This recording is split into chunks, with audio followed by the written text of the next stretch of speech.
Hi everybody and welcome to this Pro and Expert Division playthrough for the October Meadows 9-hole cup here on the BK Golf Clash YouTube channel.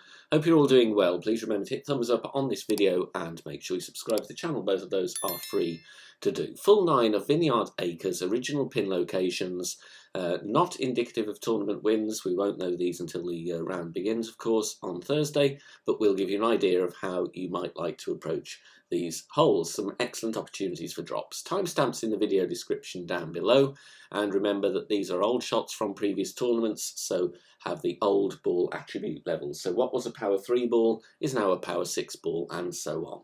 Good luck everybody, here we go. On this par 4 we want to be getting near to the green if possible. We're going to go with 6 topspin and 3 bars of right spin, and I'm aiming comfortably within that little fairway patch there, leaving room for a great ball on either side. If you don't have 6 bars of topspin available, you can play with 4.5, but you will have a longer wedge in this wind angle. Adjustment here is max plus 15. Now obviously in tailwind you can play with a power 5 ball and bounce directly over the rough and the bunker with obviously less topspin, maybe even some backspin if you're playing with high wind strengths, and go on the green there. But otherwise, 1 ball of curl to the right here, katana or kingmaker needed for the 3 bars of side spin, and we're going to roll very nicely. You can play with the Thor's hammer or the Apocalypse as well. Second shot from here is going to be a wedge, and we're going to play it Endbringer School, but instead of 20% elevation, I'm going with 10 because this shot is uphill. So we're reducing our base elevation down to 10%. If you don't know this method, check out my Quickfire Endbringer Academy video on the tutorial playlist on the channel homepage. If you get headwind on this hole, you can still bounce at the same original aim point as my drive, but you will be at short iron range, and you can play rings from min, but beware for glitch spots on this green. But regardless of the wind angle, a good chance to get an eagle. Not an easy par 3 this one. We're going to need a fair amount of backspin, so if you've got a lower level sniper you may struggle. Going with a navigator here, as this was from pro, but in expert I would recommend you go with a kingmaker. We're playing with 5 backspin and 1 right spin, and you can see the tip of that ball guide, a couple of green squares before the pin and also slightly to the left, because the wind is going to push us on as well. If you have headwind angle, you will need less backspin, and you would need to offset that ball guide to be above the pin slightly as well. Max plus 20 in this wind angle here. If you don't have much backspin on your sniper, you can play it with the Guardian if you just want to hold nicely onto the green. Tricky hole to drop though, but there is a hole in 1 on this par 3. Now with this par 5 we're going to play with a side spin 3 ball. I'm using a kingmaker here, and we're using here 5 bars of topspin. It's difficult to get a consistent yardage on this drive sometimes, but the references I'm using here: yellow ring touching the rough, P3 max rest with the extra mile level 8. We're adjusting max plus 10. It's going to take us into a bit of overpower as there is some headwind.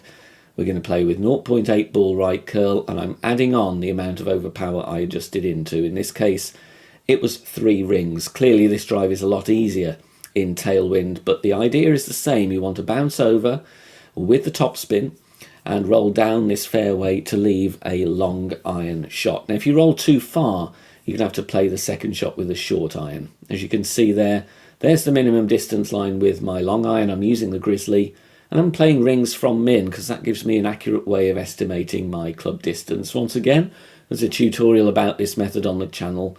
Check out the Academy playlist. Top of the red ring touching the rough with the Grizzly, and then you're going to need between 1.5 and 2 bars of topspin, depending on the wind angle. Obviously if you've got tailwind you want to leave that tip of the ball guide slightly short. Headwind, you're going to want the ball guide through the hole, otherwise you will come in short. Rings from min with 5% elevation. Take care to adjust this accurately. A bit weird when you're pulling the rings on a slope, so just ensure a very straight pull if you can. Centre the ball and hit perfect. There's a lovely channel to the pin here with this pin placement. Bouncing in the rough very nicely. Brilliant chance for your albatross. A simple par 3 here. There's 2 options. I'm going to show you the sniper here. If you've got the sufficient backspin, we're playing with 6.1 backspin. No side spin, and I'm having the yellow ring touching the beginning of the fringe where it meets the green, ball guide going to the hole, as you can see, headwind here with a bit of crosswind. The other option here, people play a Goliath rough bump with some top spin, bouncing in the rough and having the ball guide to the hole. There's a few options really, all depends what suits your play style. I like the sniper though, max plus 15. If you've got crosswind at all, you will need to increase the elevation or offset left or right of pin accordingly, but a brilliant chance. There's obviously not much danger on this par 3, very big green, put some wind angle tweaks in there and you've got a brilliant hole in one. Max plus 15. Now, very tricky par 5. Here we are going to play down the right hand side and we are going to have here the extra mile and then the big dog or the cataclysm, depending which gives you the better stats. 2.5 top spin, 2 bars of left spin, playing with a Titan because we're in pro here. Expert, obviously I would go to a Kingmaker. Now you can see I'm aiming in the rough here, but all will become clear once I explain the shot. Max plus 10 is the adjustment here, so I'm making my adjustment. Then what I'm going to do is go full overpower. It's going to be a slow needle because we're not at max distance of our club and we're playing with 3/4 ball curl to the left. Full overpower, hit perfect, and you're going to see this takes us well past the rough, although you can't really see on the camera angle, but it does work, and along the fairway towards the top left corner. Drive distance you want to be around 380. Now with the big dog here we are going to have to stretch out a little bit because of the wind angle. Obviously if you've got tailwind or you're nearer the rough on the fairway from your drive, you may not have to do that, or indeed if you're playing with a power 5 ball, but I'm stretching out, having that first bounce on the fringe, and I'm playing this one no spin. The idea is just to get safely on the green. Now I looked at how many rings I was stretching out there. I'm adjusting max plus 10, it takes me into overpower, and I'm adding the rings on that I was stretching out. So in the end, about 3 rings of overpower. Obviously in tailwind, if you need to stretch out, you don't need to play with overpower, you can just push up those remaining rings instead. But I'm really just looking to secure the eagle, make sure that first bounce clears the rough, and then you are on the green nicely for an eagle putt on this tough par 5. Tricky par 4 here with the approach. We're going to play with the rock or the quarterback on the drive for the ball guide and also the accuracy. Now I'm looking at ring references here, clear ring touching the rough on the right, and I'm playing with a few bars of top spin and 1 bar of right spin. Have that ball guide going down that channel of fairway on the right hand side. I play this route in every single wind angle here, and we're going to need the sniper for the approach. Adjustment here is going to be maximum distance with no elevation. This one is a flat shot, no downhill at all, so max plus 0, and we're going to centre the ball and hit perfect. Like I said, if you don't have the rock, you could play with the quarterback as well. It just gives you some accuracy as we're playing into a narrow patch of fairway. Rolling up onto this little hill, and it's going to leave us a sniper. Now the sniper is tough here. You've got to try and find a consistent landing position. I'm checking my club distance here, and then I'm trying to find a good spot on the fairway to land. Unfortunately, it is fairly bumpy, but you're going to have to play with between 3 and 4 bars of backspin here, a little bit of left spin. You can see there is a tiny sticky spot there. You might need to adapt the spins a little bit. I want the ball guide short of hole because we've got tailwind. Now as an example here for a general play, I'd play this mid-distance 5% elevation. You could investigate the rough bump here, but from experience I think it's a little bit glitchy, so it's all about trying to find a decent spot on the fairway. Mid plus 5, this one did need a little bit of a tweak unfortunately. This is a tricky shot to drop for the eagle though, but gives you a general idea of how you might want to approach the routes on this hole. Onto this par 3, going to play here with the sniper, and we again going to need a bit of backspin here, about 5 bars of backspin and half a bar of right spin. I'm looking at the red ring touching the rough on the right, and I'm having the ball guide pointing at the hole. So a couple of references there, red ring touching the rough, ball guide at the hole with your spin added. Very simple adjusting this wind angle, it is 1 to 1, so 6.6 in wind, I'm going to go 6.6 rings. And again, this is the route I'd play in all wind angles on this hole. I like the sniper bounce up. Bouncing very nicely just on the edge of the tree shadow, catching the downslope and falling beautifully for a hole in one. On this par 4, we're going to go with the rock or the quarterback in tailwind and the extra mile Thor's Hammer Apocalypse in headwind. You can see we are using all the right spin available with a katana or a kingmaker and a little bit of top spin as well. Blue ring touching the rough is my setup with the rock. Max plus 0 is the adjust, and then just for extra distance I am pushing back up to max because I want to get around this dogleg corner. You can see I'm going with a fair amount of curl here. A ball and a half of curl to the right, so if you are using the extra mile you may not have that curl available with lower levels, so just bear that in mind. It might be better to go with a low level Apocalypse instead. Try and cut the corner on the dogleg, and the second shot here we're going to need the Guardian. Drive distance is going to be around 380 to 390.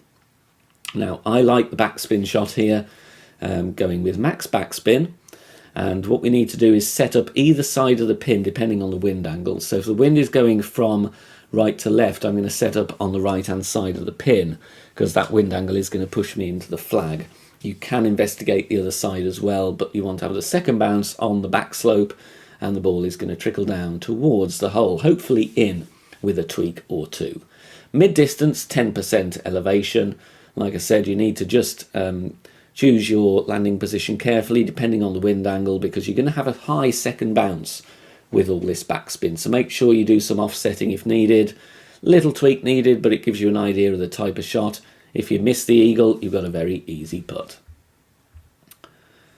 Now, a very tedious par 5, not one of my favourite holes in the game, unfortunately, for the lack of albatross opportunities. But here is an eagle. You're going to go with a quarterback. Just about 3.2 topspin, 2 right spin, white ring touching the rough on the left at max rest with a P3 ball. Here, if you have headwind, I'd find this same position, set your spins and have the ball guide going just to the rough in headwind, and then swap to your extra mile or Apocalypse and just use that way. So I set up with the quarterback because it gives me a good ball guide, but in headwind, rather than overpower the shot, I would then switch to a long distance driver. Layup here around 335 is absolutely fine. Regardless of your wind angle, you will need either the big dog or the Cataclysm. Pick the one which gives you the most accuracy and topspin combined. You need at least 6 topspin really to get into any meaningful position to attack the pin on the third shot for an eagle.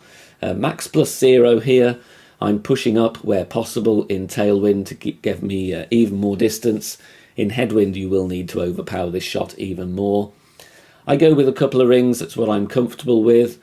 You don't have to, but it does give you an advantageous position for your thorn shot on the third shot here.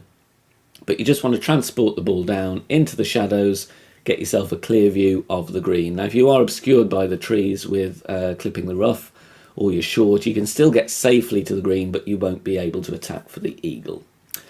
Now, the thorn here, we're going to play true club distance, 10% elevation. So find your min line, find your max line, and try and estimate where you are in your club range. Again, I've got tutorials on this one to help you.